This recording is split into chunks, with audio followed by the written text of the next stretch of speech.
Hi అండి. మొన్న Meesho delivery boy మోసం గురించి ఒక వీడియో చేసి పెట్టాను కదా! ఆ వీడియోకి ఒక కామెంట్ అయితే వచ్చిందనమాట.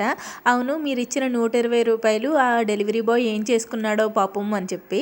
ఫస్ట్ నేను డెలివరీ బాయ్‌కి మనీ ఎంతిచ్చాను అన్నది ఎక్కడ మెన్షన్ చేయలేదు. ఇప్పుడు చెప్తున్నాను. రూ. 320 ఇచ్చానండి. రూ. 380 అయితే అతను కన్‌ఫ్యూజన్‌లో రూ. 320 పట్టుకొని ఎళ్ళిపోయాడనమాట. కన్‌ఫ్యూజన్ కాదు, కంగారులో.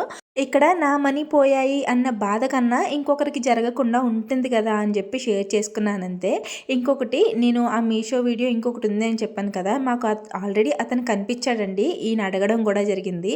ఇలా ఇంకెప్పుడు ఎవరిని మోసం చేయకు అని చెప్పి గట్టిగానే మందలించారు. తర్వాత ఇంక నన్ను కూడా మీషోకి అది కంప్లెయింట్ ఏం చేయకు, వాళ్ళ ఉద్యోగానికి ఇబ్బంది అవుతుంది మళ్ళీ అని చెప్పి, పోతే పోనీలే డబ్బులని చెప్పి వదిలేయమన్నారు.